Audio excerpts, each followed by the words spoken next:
Irmãos, a paz do Senhor, sejam bem-vindos mais uma vez ao podcast EBD Síntese. Hoje estamos na lição de número 9 da classe de juvenis, que tem por título O Evangelho de João. O texto que está como base desta lição está no capítulo 1, versículo 14 do mesmo Evangelho, que diz: E o Verbo se fez carne e habitou entre nós, e vimos a sua glória como a glória do unigênito do Pai, cheio de graça e de verdade. Muito bem.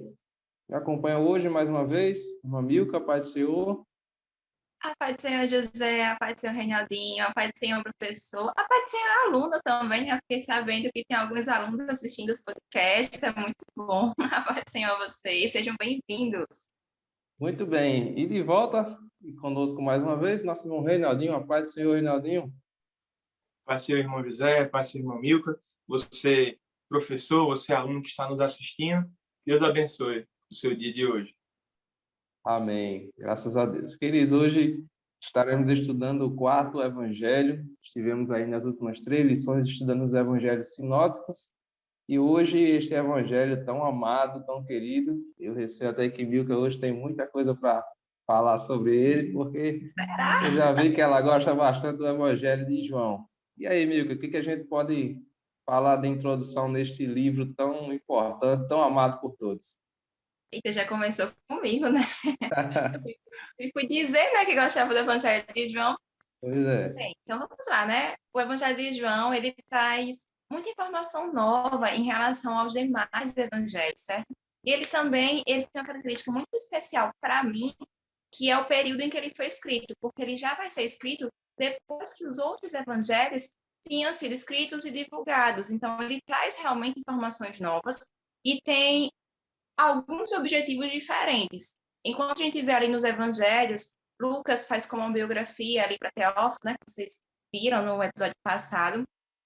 A gente tem Marcos apresentando Jesus como um servo sofredor, Mateus como Jesus, que ele é o rei dos judeus. Só que João, ele vai escrever muito pela questão de que tinha algumas heresias a serem combatidas. O período em que João escreve o Evangelho é um período de disseminação de muitas heresias, de muitas informações falsas acerca de Jesus Cristo.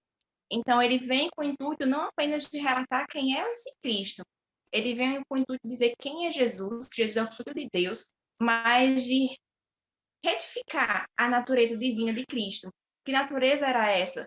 Que ele era o próprio Deus encarnado e não uma adoção simplesmente, mas que ele era o próprio Deus. Então ele traz algumas particularidades que a gente vai trabalhar um pouquinho aqui nesse episódio e que é legal a gente frisar para os nossos alunos, para que eles entendam essa diferença. Inclusive, João, ele é o evangelho que não é sinótico, principalmente porque ele traz esses pontos diferentes e vem realmente ali para dizer, olha, Jesus Cristo, ele possui essa natureza, não é essa, combater heresias. A gente até vai ter algumas epístolas escritas em períodos de tempos parecidos que também vão ter o intuito de combater heresias, que estava crescendo bastante. Então, como introdução, para não dar muito spoiler aqui do episódio, é isso aí. E na linha a gente observa, né, o livro ele já leva o nome, né, do autor. Mas quem seria esse João que escreveu este livro? Né? Porque existem aí muitos comentários acerca de quem seria realmente esse João, mas nós cremos piamente que foi um dos 12, não é isso? Exatamente. João, filho de Zebedeu, né, José? Tudo indica que foi exatamente João, filho de Zebedeu. E é interessante porque esse evangelho, como bem Milka já disse, ele destoa dos outros evangelhos, né? Os outros evangelhos, eles possuem mensagens muito diferentes dos seus propósitos, né? Cada um tinha um propósito distinto, mas semelhante nos mesmos fatos. Mas o evangelho de João, ele traz uma ótica doutrinariamente semelhante, obviamente, mas uma ótica complementar, uma visão de quem estava ali intimamente ligado com Cristo. E a gente sabe que João era um dos 3 apóstolos, né, mais íntimos de Jesus. Então, uma coisa que me chama a atenção, em primeiro lugar, eu vou botar aqui no quadro. Vamos lá. Temos os 4 evangelhos, né? Mateus, ele fala, como o Milko já mencionou, ele fala de Jesus como o rei dos judeus. Marcos como o servo, né? O Deus servo, o Deus que serve a humanidade, não aos nossos caprichos, mas às nossas necessidades. O Deus que serve a salvação, que proporciona salvação a nós, que nos cura, que nos salva, na verdade. Lucas fala de Jesus como o homem perfeito, o homem que vem depois de Adão, mas é o homem perfeito. Tanto que Lucas começa a sua genealogia em Adão, não é? Ele mostra para os gregos que Jesus é o homem que a história precisava, que é o homem perfeito, o homem que vem como substituto, né? Substituto do nosso pecado. E João fala de Jesus como o Filho de Deus, né? E aí nós temos aqui, João e Milka, os públicos de cada evangelho. Marcos, ele escreve para os romanos. Mateus, ele escreve para que os judeus eles conheçam a história de Cristo, né? E Lucas escreve para os gregos, né? Aquelas ideias mais bem detalhadas de quem é Cristo e da sua natureza. Mas João, ele é o evangelho universal. Ele tanto vai servir para você que é judeu, que é gentio, não importa o lugar onde você esteja, você pode conhecer a Jesus. Por isso que o evangelho de João, ele é o mais lido hoje em dia, é ele, porque ele é o evangelho universal, vamos dizer assim. O público dele resolve questões universais, né? E aí nós temos esse fechamento dessa parte bibliográfica, não é, da vida de Jesus no Novo Testamento, encerrando com essa visão de Jesus. Então você tem desde o seu nascimento até a sua crucificação e a sua glorificação, todas naqueles 4 livros. Fechando assim, e por isso que hoje a gente chama esses 4 evangelhos de o Evangelho, né? Não é os evangelhos, não, é o Evangelho. Os 4 fecham a noção que o Espírito Santo quis revelar a nós da vida de Jesus. E a gente vê que esse João, ele não só escreveu o evangelho, que leva como sua escrita, mas esse João também escreve outros 4 livros, né? Primeiro, segundo, terceiro João, terceira João, que são epístolas, e nós temos também o famoso livro do Apocalipse, que também foi escrito por este homem de Deus. E nós vemos uma necessidade que havia naquela época de combater várias heresias que estavam surgindo. Esse negócio de heresia não é novo, né? Na verdade, parece que apenas elas se colocam uma nova vestimenta, né? Colocam uma nova capa, uma nova roupagem, mas só muda a fachada, né? Elas começaram ali e hoje a gente tem algumas adaptações ao século que vivemos. Mas na época de João, já existiam aí vários tipos de heresias que estavam assolando a igreja, né?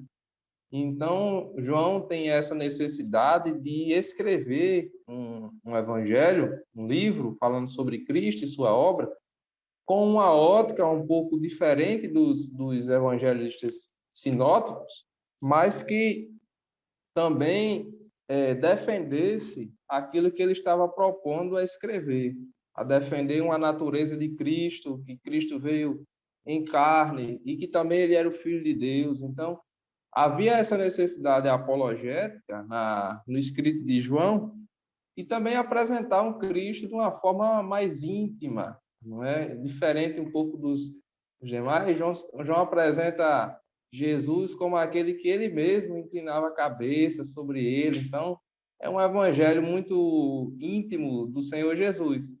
Aí a gente vê que ele próprio se identifica como o discípulo que o Senhor Jesus amava.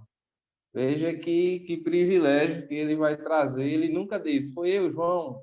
Diz o discípulo a quem o Senhor amava. Era esse que reclinava a sua cabeça, sobre o peito. Então, interessante demais a gente ver isso aí, não é, Milton?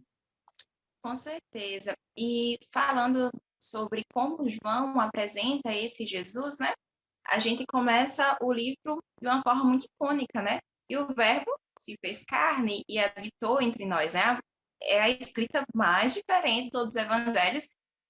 E se brincar de Novo Testamento, né? Porque a gente não vê nem nas epístolas, nem nos evangelhos, um relato, um início de livro dessa forma.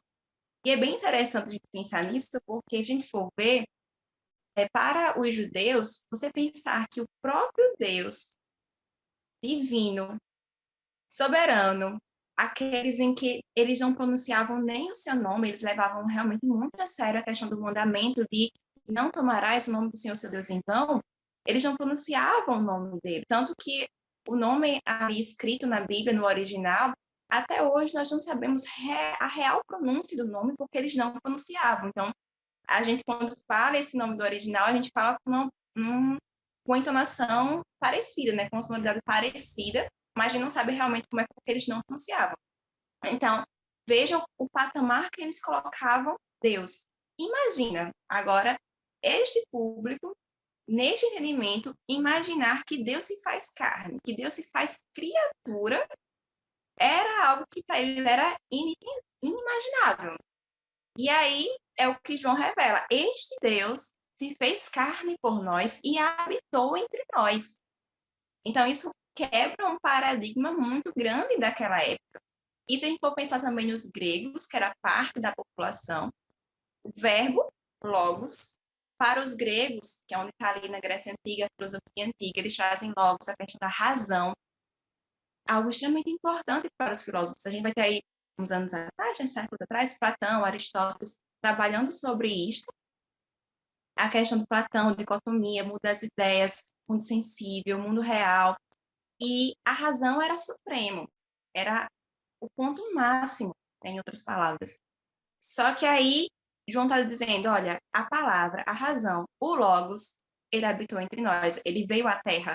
E aí, Platão, que dizia que o mundo, do que a gente imaginava, pensava, era o real, a verdade, e não o dos sentidos, que era aquilo que a gente vive aqui.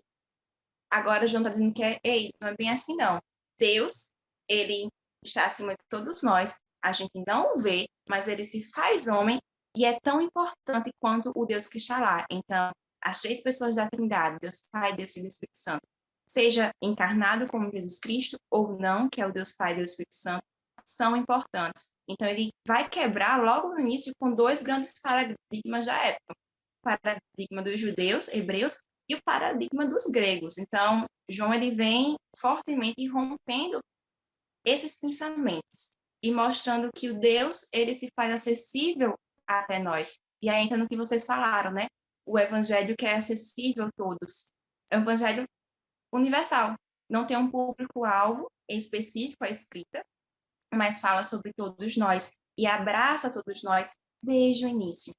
E, aproveitando que eu estou falando, tem um texto, um versículo ali de João capítulo 1 que mexe muito comigo, porque, em outras palavras, vai dizer, Jesus veio para os seus, mas os seus não os receberam.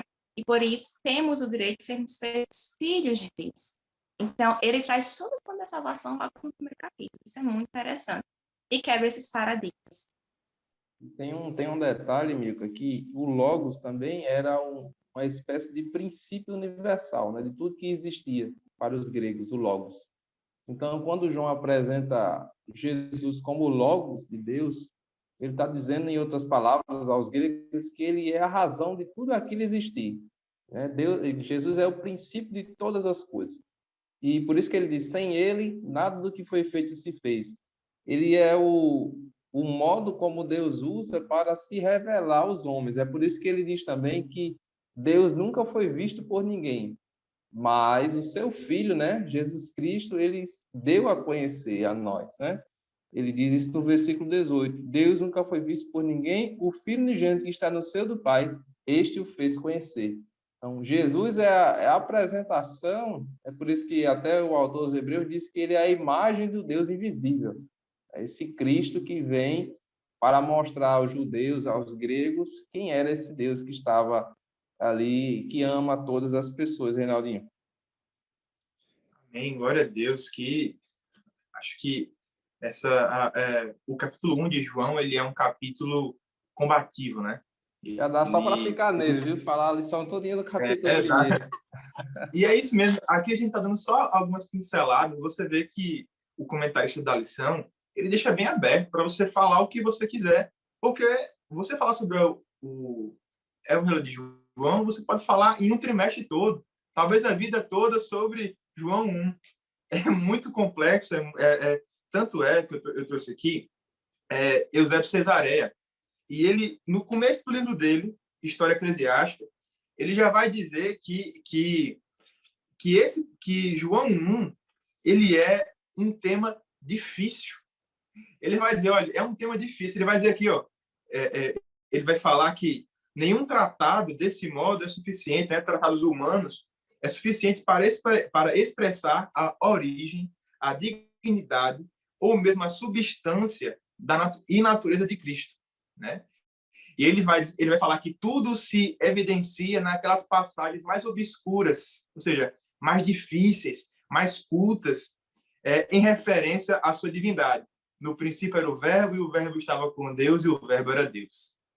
Ele comenta aqui essa passagem que resume a natureza de Cristo. E como o Milka já havia nos falado, naquela época haviam as heresias daquele tempo, tá certo? Então você tinha ali em Éfeso, né?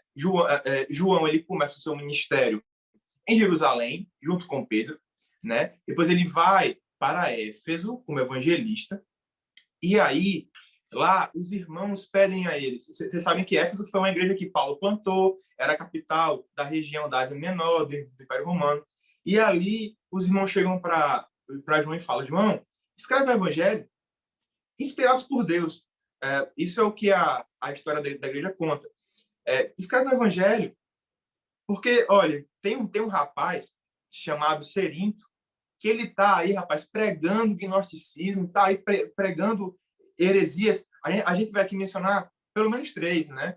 Porque eram muitas heresias acerca da natureza de Cristo, acerca do Velho Testamento, acerca dos fatos futuros, né? Então, havia muita heresia naquele lugar. E aí, João escreve. E ele começa, né, já destruindo aqui alguns paradigmas dessas heresias. O primeiro paradigma que nós temos, falso, perverso, é o gnosticismo. O gnosticismo, meus irmãos, ele não é uma coisa no Novo Testamento. Ele é algo que vem... você tem os protognósticos, os gnósticos persas. Era uma coisa assim muito antiga. E aí é o seguinte: eles dizem que a matéria é má. Então, olha, se você fala que a matéria é má, você já diz um monte de coisa. Porque se a matéria é má, você não crê na criação, porque Deus não pode criar matéria se a matéria é má.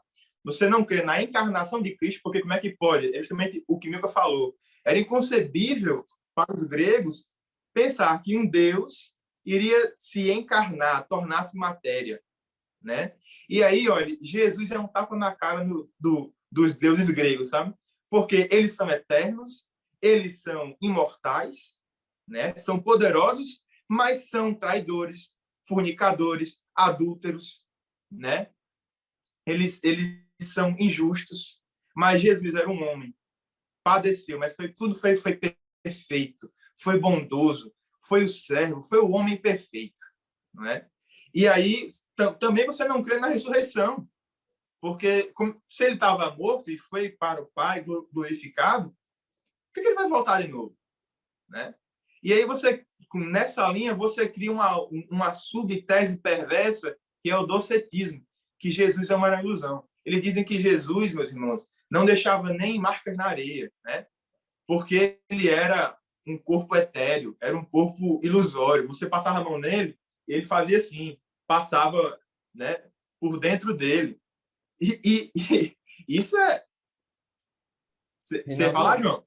Ô, José. Não, e é por isso que é interessante, por exemplo, quando João começa a primeira epístola universal, ele vai dizer assim: o que era desde o princípio, o que vimos com os nossos olhos, o que temos contemplado e as nossas mãos tocaram a palavra da vida. Como é que você vai contemplar, tocar ou ver algo que não é real? Como é que é algo que não é carne, algo que é uma ilusão, e você vê, você toca, você contempla, e ele vai dizer assim: o que vimos e ouvimos, isso vos anunciamos. Então, como é que você ouve e como é que você vê algo que é uma ilusão, algo irreal? É por isso que é interessante essa apresentação. Que ele faz no Evangelho e que ele faz também depois na primeira epístola, né? Essa afirmação de que Jesus, sim, ele veio em carne. Ele é Deus, mas que ele se manifestou à humanidade em forma corpórea, em carne, para demonstrar aí o Deus que ama a todos, né? E demonstrar como um presente que Deus enviou à humanidade para a salvação. É um Deus missionário desde sempre, né? É um Ele Deus que vai vem ao até o encontro. me aceite, eu sou o Deus verdadeiro. E a iniciativa é sempre de Deus, né? Deus vai ao encontro do É homem. verdade. Não foi o homem que por si teve o interesse de ir até ele. Na verdade, o homem sempre teve interesse o seu próprio nome. Vamos construir aqui uma torre para que a gente chegue ao céu sem precisar da ajuda de Deus. Vamos construir aqui a Torre de Babel. Mas agora é Deus que vem até o homem através de Jesus Cristo para salvar os homens, né? Então é isso que é interessante demais nesse evangelho. Do docentrismo, essa ideia da ilusão, aí leva até o nome desse infeliz herege que estava lá em Éfeso, o serintianismo, que ele vai dizer, depois essa doutrina, ela vai sendo modificada, vai recebendo outros nomes, como você já bem mencionou no começo, que eles vão trocando de nome, né? Ele vai dizer que Cristo foi adotado. Como assim? A gente sabe hoje que Jesus ele tem uma natureza chamada de hipostática, ou seja, ele é tanto 100% homem como 100% Deus. E por isso ele é um sacrifício perfeito, que apaziguou a ira do Senhor sobre nossas vidas, que nos expurgou do pecado. Agora, ele dizia que Jesus foi adotado no batismo, né? Então, que ele era um homem qualquer, e aí no batismo ele foi transformado Deus, e quando ele padece na cruz do Calvário, a divindade vai embora dele, né? Então, meus irmãos, veja que esse é o retrato, né, da heresia daquele tempo. E isso é muito perigoso porque, mais do que perseguição, isso aqui destrói tudo. Olha, porque se Cristo não ressuscitou, não tem cristianismo. Coríntios 15, né? Exatamente. 1 Coríntios 15. Perfeito. E aí, como é que a gente tem a contra-resposta que João dá? João, capítulo 1. Porque, veja, ele vai dizer assim, né? E aqui você destrói vários também heresias de hoje. Por exemplo, no princípio era o verbo. Esse era aqui, se não me engano, é o pretérito imperfeito. Era. Se fosse o pretérito perfeito, seria foi. No princípio foi o verbo, né? Mas não, no princípio era. E aí você vai dizer o quê? Que desde o começo Cristo já era. Que o verbo já existia, né? O verbo estava com Deus. Esse estava com Deus, esse verbo aqui usado, esse verbo estava com, né? Ele vai dizer, em grego eu não sei grego, mas é prostonteon, né? Que quer dizer o quê? Face a face.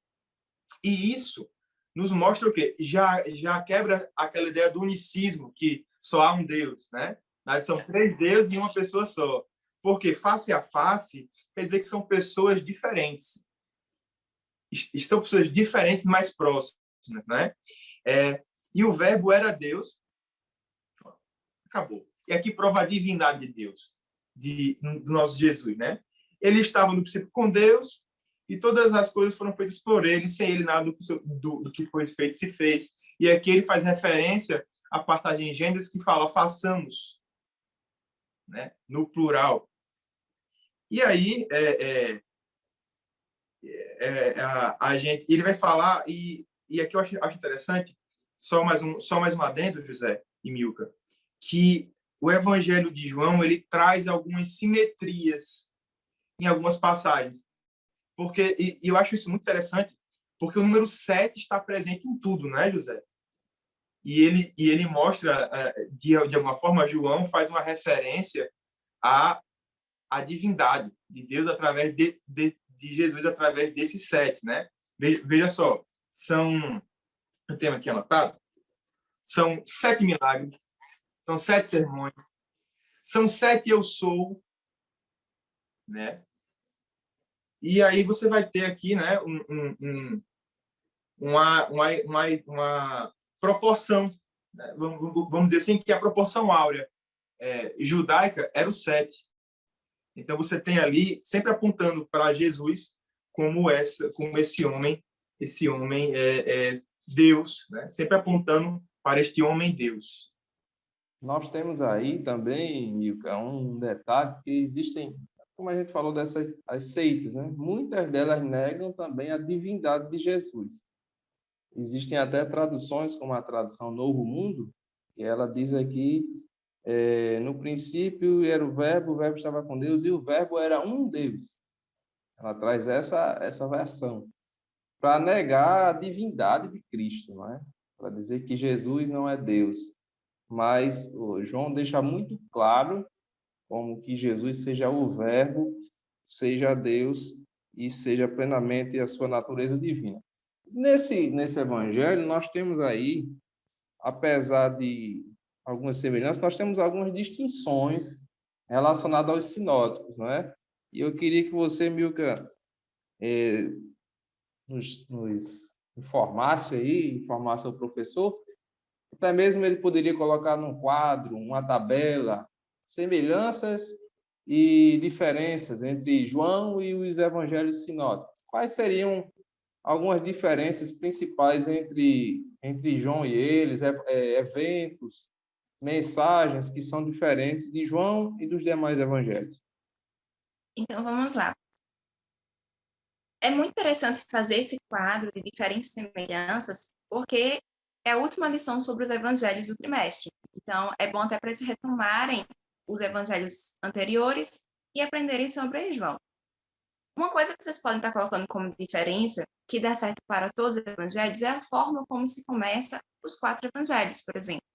A gente tem Mateus e Lucas começando com genealogia de Jesus, só que ainda assim são genealogias que começam de forma diferente, e alguém até falou, né? Lucas, ele começa ali lá em Adão.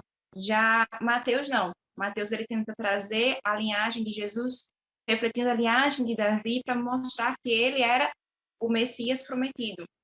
Então, isso é uma diferença. Marcos, como a gente viu, ele é bem direto, então ele não traz genealogia, já traz Jesus adulto, já é diferente. E João, ele traz Jesus como sendo Deus. Então, ele traz a trindade no início, mostrando que Jesus era divino. Então, isso já é uma grande diferença. Uma diferença que tem entre os 4. Isso é importante para lembrar a eles o que significa evangelhos sinópticos, que não são Ctrl-C, Ctrl-V um do outro. Eu pego muito essa tecla, até com eles mesmos, repetindo nas minhas aulas, para que não levem a entender de que é Ctrl-C, Ctrl-V, e quando leiam, se assustem, mas não é igual, não são iguais, eles têm semelhanças. E João é o que se destaca. E aí a outra diferença é o propósito. Por que esses evangelhos foram escritos? Para quem foram escritos? Então, João, ele foi uma carta aberta, vamos dizer assim, né? É um evangelho que ele é escrito à igreja com o objetivo de combater heresias e foi um pedido feito pelos anciões. Desculpa. E já Lucas, ele escreve como fosse um relato, o relato de uma biografia, né? Teófilo ali, ele é quem vai receber, a princípio. Já Marcos, Romanos, Mateus, Judeus. As semelhanças que a gente pode trazer é quais são os sermões, milagres que é trazido nesses evangelhos. João, inclusive, tem algumas semelhanças. Ele traz alguns relatos que está nos outros evangelhos. Se não me engano, são 3, 4, mas são pouquinhos, mas traz. Então, isso é legal trazer, quem sabe trazer e ler essas passagens. Lá em Mateus está assim, Marcos está assim, Lucas, João, e fazer esse comparativo dessas passagens semelhantes. Deixa E eu, deixa eu te ajudar aqui, Milka, só para vai o lá. professor, se quiser anotar. Por exemplo, a gente tem algumas semelhanças. Por exemplo, o ministério de João Batista, que os 4 evangelistas citam, né? Nós temos a multiplicação dos pães e peixes, que é citado pelos 4. Jesus andando sobre as águas, que é também comum. Muitas controvérsias acerca do sábado. João também destaca muito isso, né? Essa controvérsia de Jesus com os fariseus. E essa amizade que Jesus tinha com Marta, Maria, né? E aqui Jesus apresenta, João apresenta com mais detalhes também a figura de Lázaro, né? Que não é bem apresentada, não é apresentada nos outros, é apresentada ali Marta, Maria, mas aqui João vai apresentar Lázaro. Então são alguns eventos que são que os 4 citam, né? Os 4 escrevem, diz que são semelhantes entre eles. E os diferentes, só para complementar aqui o que Mico estava falando, a gente tem, por exemplo, o chamado dos 12, não aparece aqui no Evangelho de João.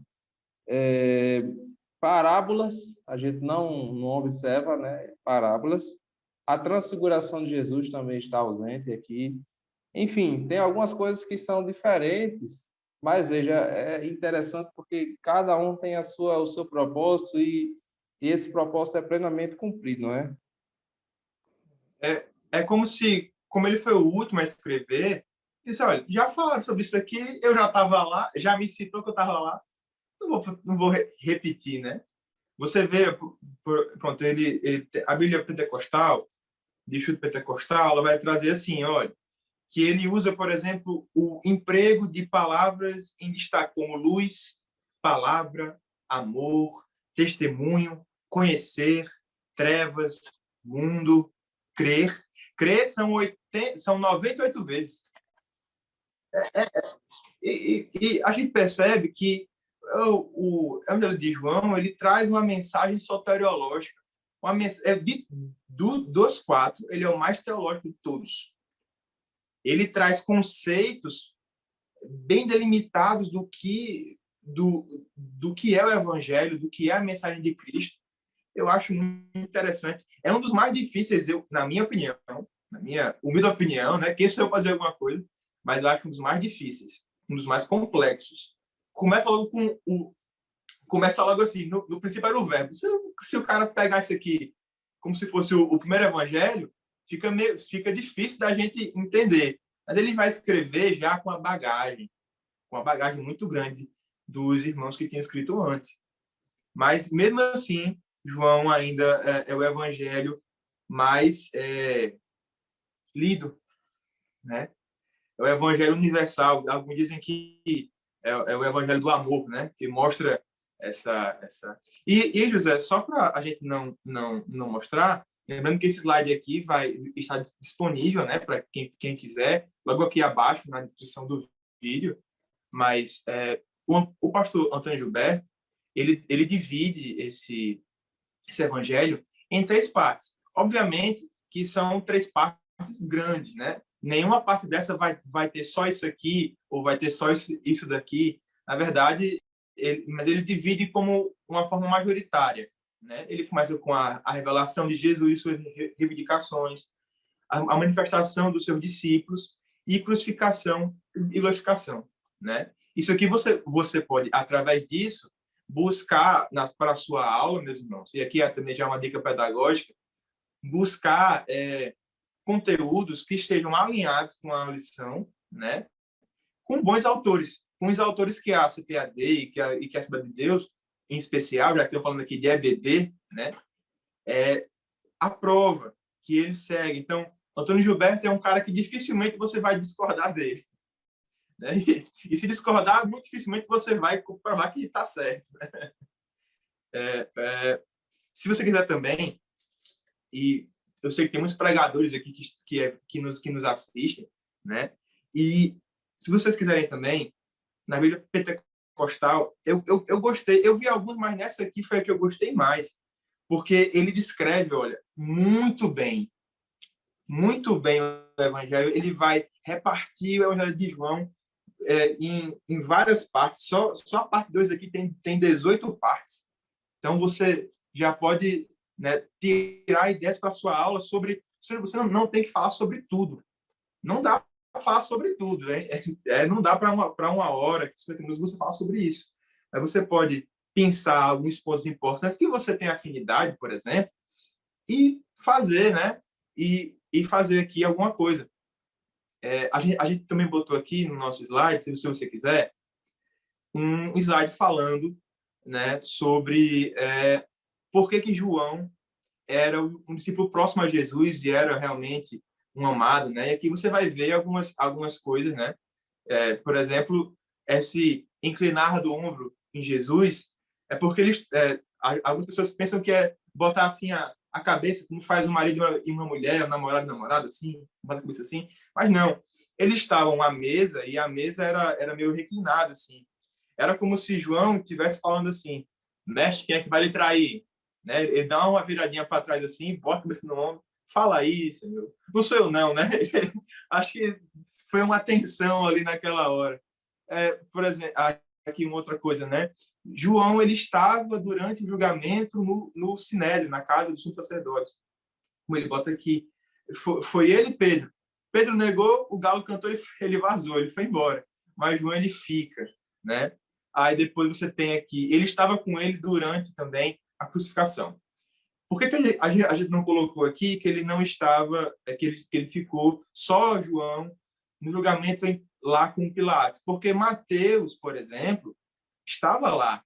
Ele relata isso. Relata até que Pilatos lavou a mão. Lavou as mãos. João não relata isso. Né? E aqui a gente tem a prova. Eu acho que isso aqui, rapaz, é a prova inequívoca que João era realmente amado por Jesus. Porque quem é que deixa a mãe, deixa a pessoa cuidando da mãe?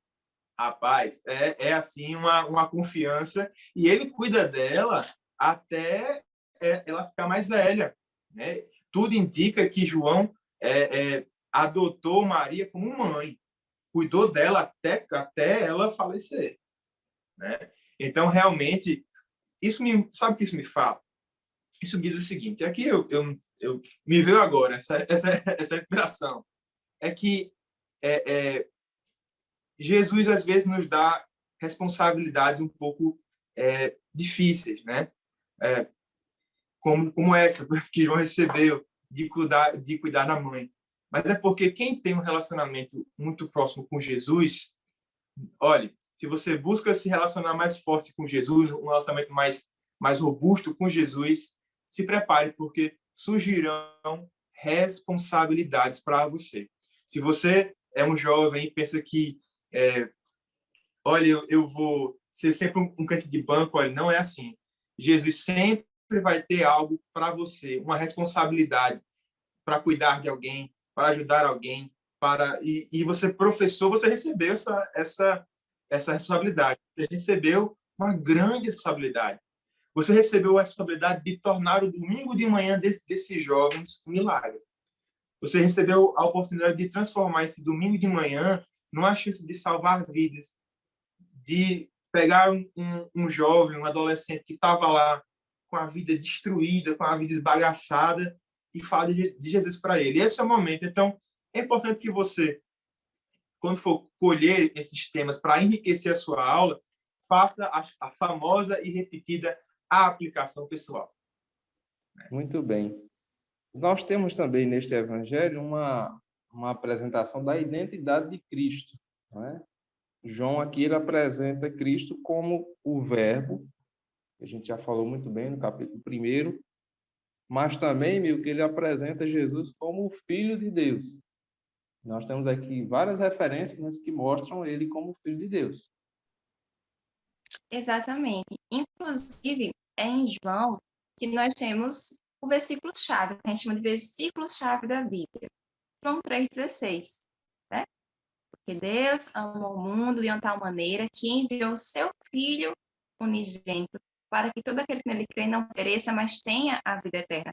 E Jesus diz isso para Nicodemos. Nicodemos, que era o mestre da lei, que ele procura Jesus para saber mais de Jesus, para saber mais sobre Deus, e ele era o mestre da lei, ele não era qualquer pessoa, ele era uma pessoa que tinha conhecimento, mas ele vai até Jesus. Mas que interessante, ele tinha um conhecimento, mas muito limitado, ao ponto de Jesus, tu és mestre e não sabes? Porque Jesus fala, necessário vos é nascer de novo. E aí, como é que eu vou nascer de novo? Voltar para a barriga de minha mãe, talvez a mãe de Nicodemo nem fosse mais viva, a gente não sabe a idade dele, né? A expectativa de vida era mais baixa em relação a agora, então talvez é isso. Então, gerou ali um nó na cabeça de Nicodemos. Como assim? E Jesus chega, você não sabe. E ele tenta explicar, e Nicodemos ainda fica meio perdido. Aí Jesus chega e diz, olha, ele vai lembrar o quê? Da lei, vai lembrar da passagem de Moisés, das serpentes, que foi erguida, e olharam e eram curados, para chegar em Jesus, para que ele entendesse. Veja que ter conhecimento teórico da palavra de Deus é uma coisa, mas ela está em seu coração para dar frutos é outra coisa. E para entender quem é Jesus Cristo, entender Jesus como a segunda pessoa da Trindade, que é o Deus encarnado e é o Jesus que é filho deste Deus, você tem que ter esse conhecimento aplicado no seu coração para que você entenda isso. E João, ele vai apontar este conhecimento para que a gente coloque em nosso coração e a gente venha a crer em Jesus Cristo como Filho de Deus. E ele faz isso principalmente por conta que ele tinha um objetivo muito claro: combater o que era dito de forma errada sobre Jesus Cristo. Então, enquanto se dizia que Jesus não tinha natureza física, humana, como Renadinho falou, a questão de que seria quase como um ser que transpassasse, né? Lembrando um pouco do que foi Jesus quando ele ressuscitou, mas um corpo glorioso. Mas Jesus, ele não era assim, é possível. Ele nasceu, ele foi carne, ele precisou da sua mãe, precisou do seu pai, deu os primeiros passos, enfim. Aprendeu a andar, aprendeu a falar. Aprendeu a andar, Jesus chorou quando criança, teve necessidades. Não deu trabalho, mas Exato. Mas ele teve as experiências, né, de uma pessoa humana, ele era humano. Só que ele... Em tudo foi perfeito, né? Perfeito. 100% Deus, 100% homem, é fato, né? E João aponta isso para mostrar que Jesus era o Filho. E ele relata os 7 eu sou, né? E faz uma menção aí também ao Antigo Testamento. Vamos lembrar que Moisés, quando ele tem aquele encontro com Deus ali na sarça, a sarça pegava fogo, mas não se queimava, e a gente já sabe da história, né? E quando ele vai, mas tá, eu não sei falar, e se perguntarem quem foi que me mandou, eu vou dizer o quê? O eu sou lhe mandou. E agora em João, ele vai destrinchar através de Jesus o eu sou. Quem é este eu sou? E mostra mais uma vez, assim como o Deus que enviou a Moisés diz eu sou, este aqui também diz eu sou, porque ele é. Então, Jesus é o Deus, Jesus é o eu sou. E ele prova isso na palavra dele. E a gente vai ver isso durante diversas passagens. Até mesmo quando não está explícito Jesus dizendo eu sou, a gente sabe que ele está falando que ele é. Quando a gente vê os sermões, quando a gente vê os sinais acontecendo, mostra a natureza e a grandeza de Jesus Cristo. E só é possível porque ele é Deus. Então, é como se fosse um tratado, o Evangelho é como se fosse um tratado sobre Jesus Cristo, sobre a sua divindade. E, nossa, como os adolescentes precisam saber, né? Juvenis é também adolescentes, 15 a 17 anos, começar a entender quem é este Jesus que eles se relacionam, porque eles estão começando a ver na escola matérias como filosofia, sociologia, que vão trazer várias ideias, vários fundamentos, vários posicionamentos. E eles precisam ter claro o que eles creem. Então, professor, não tenha medo de trazer mais a fundo sobre a natureza de Cristo nesse Evangelho de João, porque eles estão vendo vários assuntos complexos na escola. Então, por que nós não podemos trazer essa complexidade, que para muitos é considerado complexo falar sobre a natureza de Jesus Cristo, né?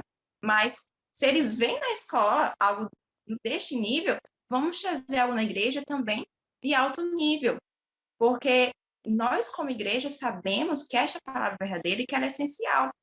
E eles têm capacidade de entender. Não vamos colocar, mas é tão novinho. Será que vai entender? Vai entender. E Não lembre-se, subestime o aluno, né? não subestime seu aluno. Às vezes ele sabe coisas mais complexas do que a gente imagina, que a gente nem sabe. É verdade. É o Espírito Santo quem convence.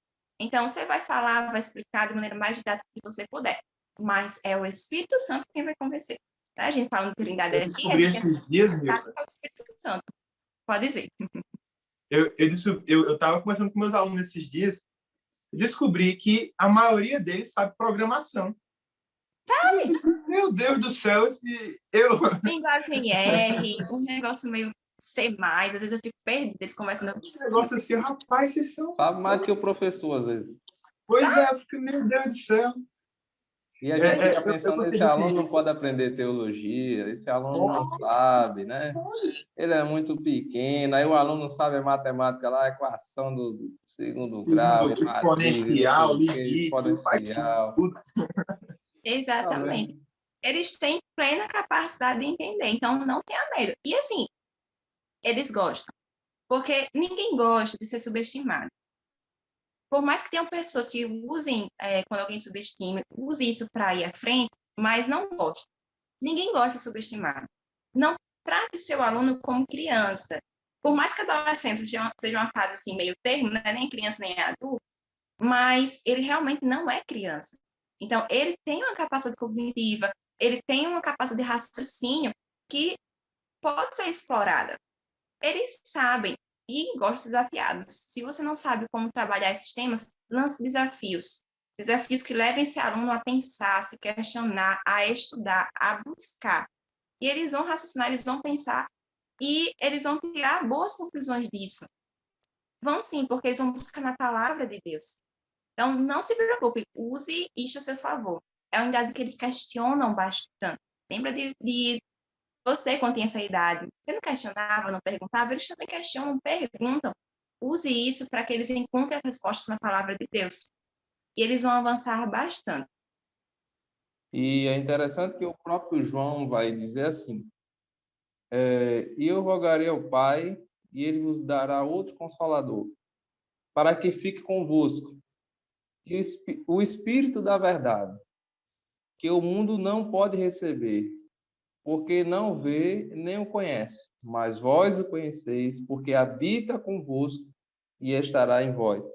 Em outro texto diz que ele fará lembrar, né, todas as palavras que Jesus tinha falado para eles. E assim, o versículo 26 do capítulo 14. Então, assim, o aluno, além dessa capacidade que ele tem e que nós temos seres humanos de aprender, nós temos um professor que é o Espírito Santo para nos ensinar. Nós temos alguém que está conosco, que habita em nós, para nos fazer lembrar, para nos ensinar aquilo que às vezes a nossa mente por si só não consegue compreender. Então, se o aluno ele aprende na universidade, ele vai aprender lá, Reinaldinho, direito penal, constitucional, as leis, saber toda a Constituição. Se nós temos essa capacidade de aprender a anatomia do corpo humano, tudo, né, Milka? A gente também, imagina aí, com o Espírito Santo em nós, aprender aquilo que Jesus ensinou, né? E ele é Deus, então está em casa, né?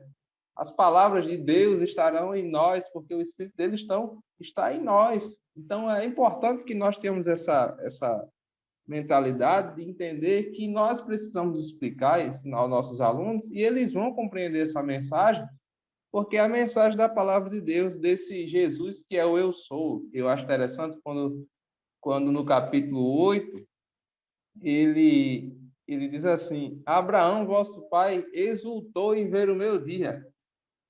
E viu e alegrou-se. Aí os líderes religiosos disseram assim, ainda não tem nem 50 anos, e disse Abraão.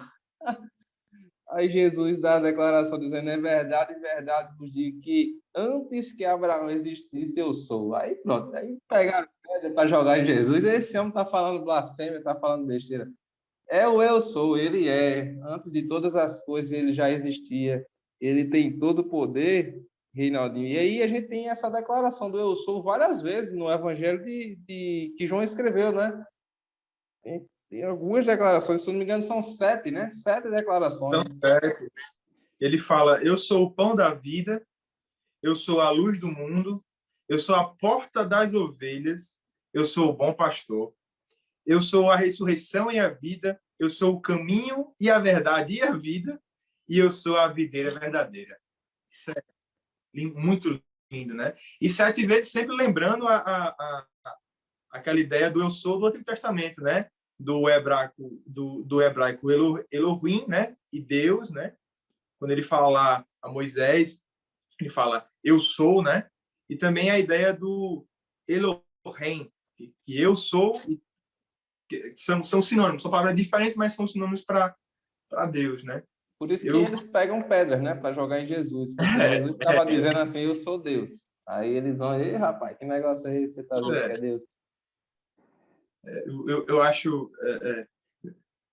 Eu acho que aquilo que você falou, José, sobre o Espírito Santo nos guiar, né, na hora de falar. Eu lembro de uma história do Peregrino, daquele livro do John Bunyan, que ele vai contar, estava fiel e cristão, estavam andando, e eles conheceram um rapaz chamado Eloquaz. E esse rapaz, ele tinha um conhecimento bíblico sobre a graça de Deus, sobre tudo, e era uma pessoa que sabia falar muito bem, né? Mas fiel começa a perguntar ele algumas coisas, né? Tá, eu sei, você sabe muito bem sobre como foi o sacrifício de Jesus na cruz do Calvário, os elementos da graça, tudo bem. Mas como é que você se sente sendo salvo? Sendo, né? Então, eu concordo com o que com que José falou. Eu estou confundindo João, o nome do autor, com José. Mas eu concordo bastante, porque não adianta só você ter o conhecimento bíblico, né? Você vai ser como um sino, né? Como um quarto bem arrumado, mas vazio. Mas quando o Espírito Santo fala com a gente, aí muda toda a história. E eu vejo na vida de João isso. João era uma pessoa que só sabia que seu pai provavelmente era pescador, seu avô provavelmente também era pescador. E ele era um pescador. Tudo que ele tinha, provavelmente ele era um empresário, né, do ramo de pesca, né? Provavelmente isso. Mas ele era um cara que só sabia a realidade, a coisa factual, a coisa material, sabe? Pescar, vender, investir, gastar. Então, talvez fosse um homem que soubesse empreender, fosse um homem que tinha algum certo grau de instrução, mas era um pescador. Mas Jesus o chama para ser ensinado pelo Espírito Santo, né? Jesus vai, mas fala, não vos deixarei órfãos. E aí você vê um grande homem de Deus, um vulto na história do cristianismo. E ele e eu vejo assim, olha, só esse primeiro capítulo, você fica, rapaz, isso aqui não foi escrito por um pescador, não. Isso aqui foi uma pessoa que tinha um conhecimento vasto acerca da divindade, acerca de Deus, né? Então, assim, eu compreendo porque que a irmã Milka gosta tanto do Evangelho de João. E olha que, assim, João não tinha... algumas pessoas confundem, né? Acho que João era analfabeto. Mas João não tinha instrução rabínica, né? Formal. Exatamente. Não era o Paulo da vida, né? Não era um Paulo. Mas ele era alguém alfabetizado, tanto que ele escreve um livro em grego, né? Então, e tinha conhecimento. Ele não tinha uma instrução, ele não tinha um curso teológico da época, a instrução rabínica ali, mas ele tinha uma instrução na sua vida. E ele vai falar nesse livro também um aspecto muito interessante sobre a verdade. A verdade. A gente conhece muito bem Jesus dizendo, eu sou o caminho, a verdade e a vida. Ou quando Jesus diz assim, em verdade vos digo. Ele é a própria verdade. E ele vai se referir muito isso no seu evangelho, ou mesmo me conhecereis a verdade vos libertará, se o Filho vos libertar. Então, é um tema também bem recorrente, Milka, no evangelho de João, essa ênfase da verdade. É para que as pessoas conheçam a verdade. E ele traz essa verdade apontando para ele mesmo. Não é como ele está dizendo, essa situação é verdadeira, mas eu sou a verdade. A verdade está em mim. Conhecereis a verdade vos libertará, é conhecereis o Filho, conhecereis a Jesus Cristo, e isto lhe trará liberdade. Nós somos livres em Jesus Cristo, porque conhecemos a verdade, que é Ele. Então, quando João apresenta a verdade, ele está apresentando o Cristo. Então, tudo que é revelado ali, ele está dizendo, Jesus está dizendo, tudo que ele diz é verdade, e ele é a própria verdade. Então, se você quer conhecer o que é verdadeiro, você tem que conhecer o que é Cristo. Se você seguir esses princípios, você estará andando em verdade. Então, é um apontamento para o próprio Cristo, para dizer que nele não há falha alguma, e que ele, e apenas nele, a gente vai encontrar aquilo que devemos fazer de forma correta, porque ele é essa verdade. Porque se andarmos segundo o nosso coração, estaremos sendo enganados. Provérbios vai dizer que enganoso é o coração do homem. Então, não adianta a gente andar conforme nossos pensamentos e engano. Seremos... Ai, Jesus, enrolei aqui. Se andarmos segundo o nosso coração, nós estaremos sendo enganados por nós mesmos. Aí. Mas se andarmos com Jesus Cristo, nós estaremos andando na verdade que Ele é. E quando Jesus fala, em verdade te digo, Ele está repetindo 2 vezes a palavra verdade, para afirmar, dar certeza, para que não haja dúvida de que aquilo é verdade. E vejam assim, a que ponto, né? Tem que afirmar e reafirmar que aquilo é verdade, para que aquele povo entendesse que era verdade. Gente, a gente vê assim, como era incrédulo aquele público a quem Jesus falava, né? Eles esperavam o Messias, esse Messias chega e duvidam tanto. E aí a gente vê também a questão de problemas culturais, quando a gente vê a mensagem original, ela é distorcida e vai passando de geração em geração de forma distorcida. Eles esperavam um líder político, né? A gente sabe, e Jesus ele vem totalmente diferente. Ele vem como filho de Deus, aquele que perdoa os nossos pecados. E eu vou aproveitar aqui o gancho. João, ele é um dos evangelhos, ou então o mais, que mais fala sobre o Espírito Santo. Então ele traz também uma outra verdade, que é Deus Pai, Deus Filho e Deus Espírito Santo. A gente vê o final do Evangelho relatando muito sobre o Espírito Santo, sobre esse Consolador que iria ficar conosco, que não nos deixaria, que não estaríamos órfãos porque ele estaria. Então, é a terceira pessoa da Trindade. Então, João também traz algumas verdades sobre Deus, apontando a sua natureza e as pessoas dessa Trindade. Então, Deus Pai, Deus Filho e Deus Espírito Santo.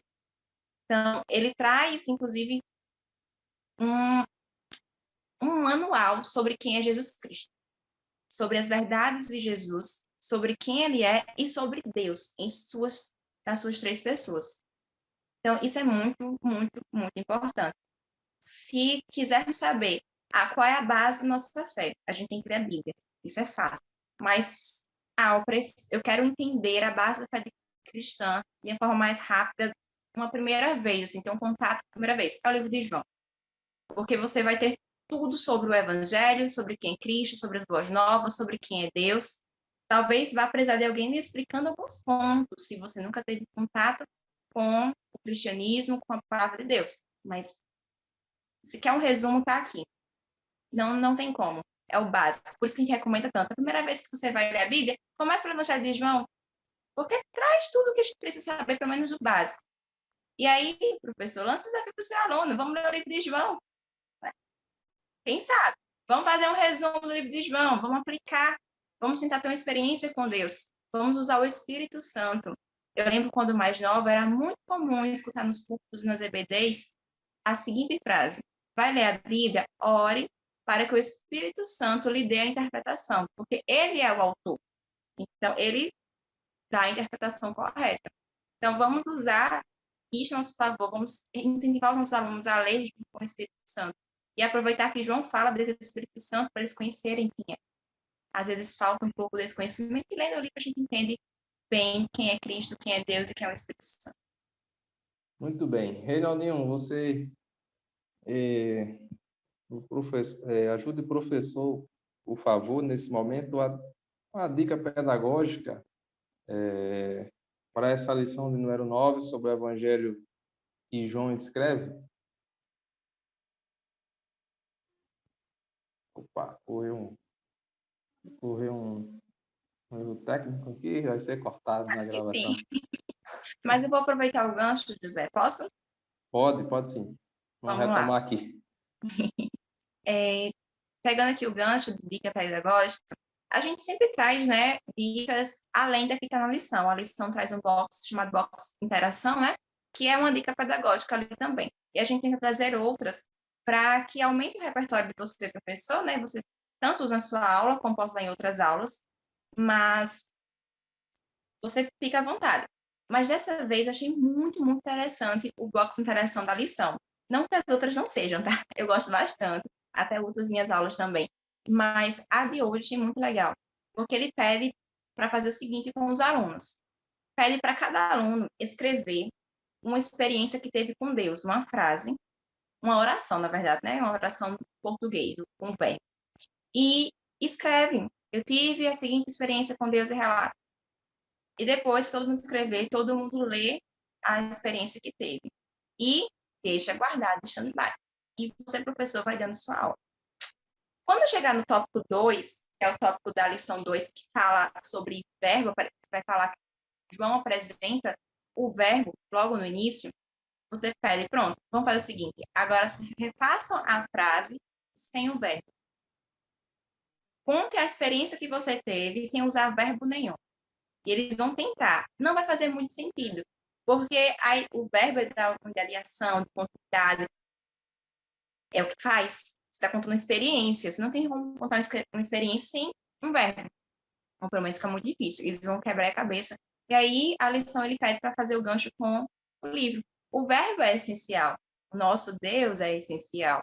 E ele é o verbo que fez todas as coisas, e ele mesmo habitou entre nós, e aí entra essa temática. E achei muito legal a experiência, porque é um tipo de atividade que eu nunca tinha feito com os alunos. Achei muito maravilhoso como eles trouxeram, e por ser tanto no início quanto no meio da aula. Então, deixa a aula bem mais dinâmica. Então, isso é bem legal. Por mais que a gente sempre tente trazer algumas dicas extra lição, mas a nossa lição, ela também traz dicas bem interessantes e muito boas para a gente fazer. Essa é uma delas. Perfeito. Reinaldinho, suas considerações finais acerca dessa lição. Amém. Eu acho que o último ponto que podia tratar é acerca da verdade, né? Como você já tinha mencionado. E aí eu vejo, eu não concordo, mas entendo por que esses filósofos de hoje, esses ditos filósofos, né? Esses ateus de internet que ficam aí falando, né? Eles não gostam muito de Jesus, né? Porque justamente não leram o Evangelho de João. Porque, veja só, Jesus, ele quase anula a discussão acerca dessas perguntas difíceis da filosofia. O que é a verdade, o que é o belo, o que é o bom, né? Porque Jesus, o nosso Deus, ele é o Deus filosófico. É o Deus que responde essas perguntas. Não há trabalho intelectual diante de Deus, né? Eu gosto muito do C.S. Lewis quando ele fala, quando ele vai escrever o livro dele, O Grande Abismo, ele vai dizer, olha, no céu não vai ter para que ter aula de teologia, porque no céu não há perguntas. Com Jesus não há perguntas. Ele é a revelação do Deus invisível. Ele é a imagem do Deus invisível. Quando você vai falar sobre Jesus, vai perguntar, mas meu pai, qual é a verdade? Meu filho, é Jesus. Como é que eu vou ter uma vida, o que é a felicidade? Está em Jesus. Jesus é melhor do que a felicidade. As pessoas, elas superestimam a felicidade. Muito melhor é viver com Cristo. Então, nós vamos para a igreja não para procurar ser felizes, As pessoas buscam na filosofia, principalmente, ser feliz, estar certas. Nós buscamos a Jesus porque precisamos dele, né?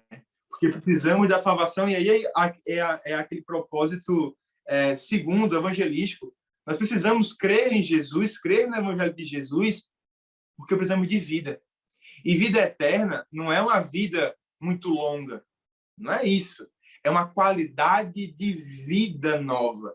E ela começa aqui. A vida eterna começa quando você aceita Jesus como Salvador. Então, eu entendo porque que eles não gostam muito de Jesus, não gostam muito de Bíblia, porque a Bíblia dá a resposta.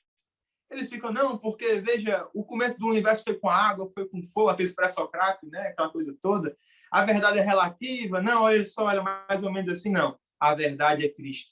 Cristo é a peça principal da humanidade, da história da humanidade, e os evangelhos são o texto máximo, a carta máxima, a carta magna da história da humanidade. Então, eu vejo que essa aula é de suma importância, que você tem que mostrar para o seu aluno que isso aqui, meu amigo, se você quisesse, meu Deus, eu só posso levar uma coisa para uma ilha deserta, aquela brincadeira, ou me leva a Bíblia, mas não, tem um manual aqui de como fazer uma fogueira, leva a Bíblia. Vou botar um foguete espacial para colonizar Marte, homem, leva a Bíblia. O Elon Musk, né? Leve a Bíblia. Porque é o texto que vai lhe mostrar, talvez como ser feliz, não sei, mas vai lhe mostrar o caminho para o Pai. Muito bem, graças a Deus. Olha aí, professor, você mesmo, aluno, que está acompanhando esta aula. Esta foi a lição de número 9 da classe de juvenis, o Evangelho de João. Espero que você tenha aproveitado bastante este conteúdo e que a sua aula seja bastante rica e abençoadora, tanto para você como para os seus alunos, que a sua manhã de escola dominical seja uma bênção e que o seu aluno seja transformado por esta verdade, por este Cristo, por este eu sou que veio para nos salvar. E a gente vai agradecer a Deus com oração, louvando a Deus por tudo que Ele tem feito, por essas aulas que Ele nos permitiu estar com vocês, aprendendo um pouco mais da sua palavra. Hoje eu vou fazer a oração, agradecendo ao Senhor por